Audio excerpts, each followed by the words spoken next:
But I'm back with Game 7 because I played it. And I figure it's not totally fair to do all 4 games, all 6 games, and not show the 7th. And I'm not going to be really able to cast this as much because, I mean, it's weird to talk about yourself. But I am going to load up the replay from Game 7. So, like, why do you hate me? Anyway, load up the replay from Game 7 and go over it a little. I guess theoretically cast it. But here we go. I guess it's more for posterity than anything else. Game 7. And there in the bottom left, we have the 1 kill, savior of FxB, Dyncommon. And then in the upper right, in the yellow, rocking those composite colors, we have me, the mercenary, playing for JaMiT. JaMiT? I never actually figured out how to say that. But this is 3-3. This is the ace match. And what that means is there's a little bit of pressure going into this. Will I prevail? Will Dyncommon prevail? I don't know. But I guess I just cast this as if I'm not the one playing. And not try to gesticulate too much. But we do have 16 hatch going for both players. And that's really the standard in every matchup. You go 16, 18, 17. It's only when you start doing cheeses or weird stuff that you go 15 hatch. 15 hatch is a weird build, by the way, where you over drone to 15 and then you take your hatch and then you just all in behind it because it's I clearly have it. It's kind of like what Scarlet did, but hits a little slower but with more stuff. Actually, I think the Scarlet build from the GSL the other night, it does the same thing, but I think it's better. Anyway, it just hits faster. So here we have hatch, gas, pool, almost exactly the same time.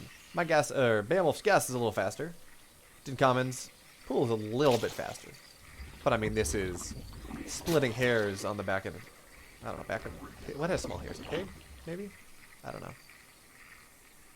So it goes. And what do we have here? I mean, ZVZ, it's decently boring for the first, yeah. And then it explodes, right? You got Ling Bane Wars, you got knife fights, as someone would describe it, knife fights in the dark wearing blindfolds. Then it slows down a little as people take the thirds, they power up again, and then it explodes again.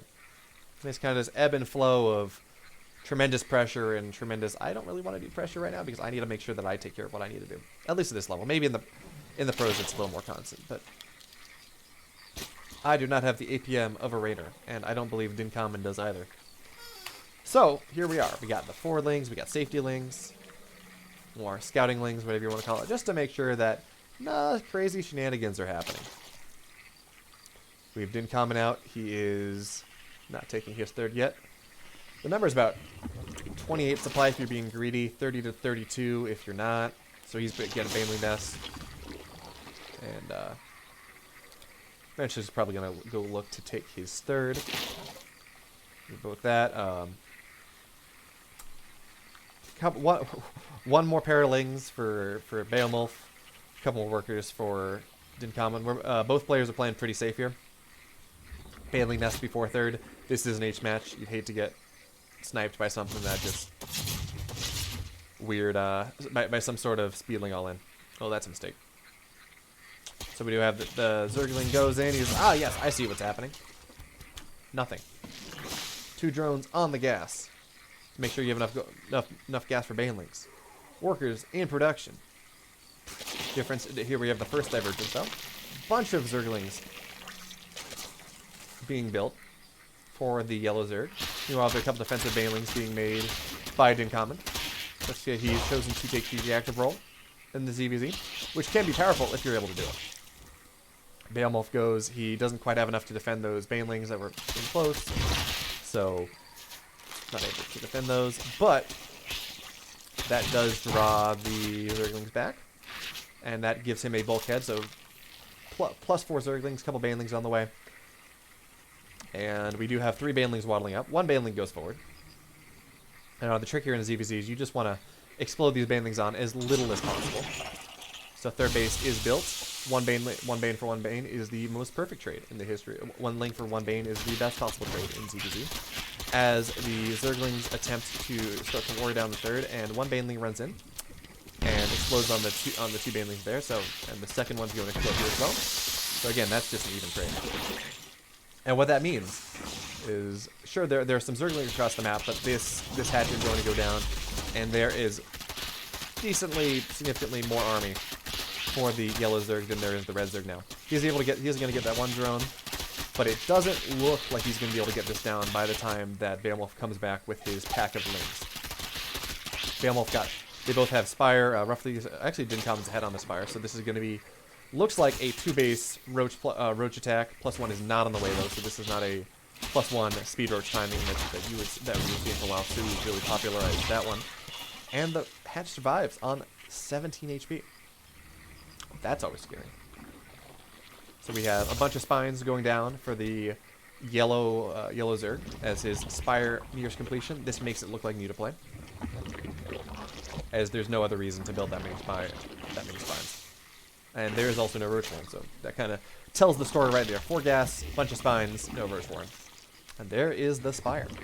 Meanwhile, we have Dyncommon realizing that this is almost dead. It's at 28 HP now, as the Queen banks energy to get a transfuse off to make sure that that'll die a little harder. Zerglings going across the map to try to snipe that, but Zerglings and Banelings are in position, and these Zerglings are going to get walled off, not get through. The base stays alive. BeoMulf up 6 workers, down in army supply, but banking tons of gas. He's mining much more gas than his. Well, he's mining. That's what 2. That's 1 gas more than his opponent. Okay, so now this is 4 gas Roach, which is very interesting. Generally, the timing is 3 gases and the faultless feelings, but so it goes. We have the 3rd almost complete for the red Zerg, 3rd complete but pretty low on health for the gold Zerg, and we have the Roach timing waddling across the map. Now this Roach speed should hit roughly by the time the Roaches get across the map. Should it certainly aid in their retreat if they're not able to get that done. And they're looking to go kill the space, probably kill the Zerg, kill BeoMulf. But that's probably not going to happen with the amount of spines here, spine force. So the Zerglings look in, they try to delay, they realize, this is not going to work. There are about as many Zerglings as there are Roaches. Actually, less Zerglings than more Roaches. And that is never a good plan. 2 Banelings go and desperately say, yes, we're going to help you. Okay, they don't help. And Mutas are on the way. +1 air is on the way. This timing, the +1 Roach timing, has hit a little too late. As Mutas swarm over, tickle the Roaches a little, look to run into the main. Roaches turn around and say, "Hey, no, hit us! Don't ravage the mineral lines. We don't have spines up, or spores up," which is something the gold Zerg has to do. Right. Sure, there are a bunch of spines here, but the Roaches can run right past him without some links in the way, without Mutas shooting overhead, so he doesn't need to hold back. We do have a 3rd base on the way from the gold Zerg, halfway done, and all of these Roaches are about to die, which is an excellent trade for BeoMulf, as more Roaches get rallied across the map. As a Muta player, this is pretty much exactly what you want to see. The big Roach timing that is attempting to kill you, in fact, he gets nothing done. You are ahead in workers, you are even in army supply, you have a better army at the moment. And sure, there are spores up, so you're probably not going to be able to do too much here, but you can continue.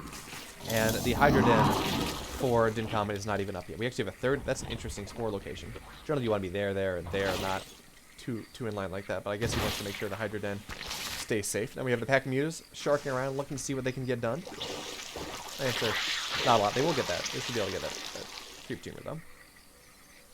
And we have Lurker Tech coming in behind these Mutas for BeoMulf, which is that's a ballsy play off of 4 gas. But if he's able to delay it a little, and that's kind of what the goal is. It is only 17 meters. It's not it's not the massive flock that you might see in other times. The only goal here is to delay, is to harass, is to make sure that the red Zerg is thinking, how can I stay alive? Not, how can I march across the map and win this game? Giving time for this Lurker Den to complete, for gas to bank up, so Lurkers can be built, because Lurkers are expensive. 16 meters now, we lost one to a spore. And here we go, so we have a paltry Roach Hydra Force. 6 Hydras, 23 Roaches. Theoretically, BeoMulf could dive on this right now, reset the Hydra count, and buy himself yet more time. That being said, he doesn't see it. Instead, he's going to take out the gas on the 3rd.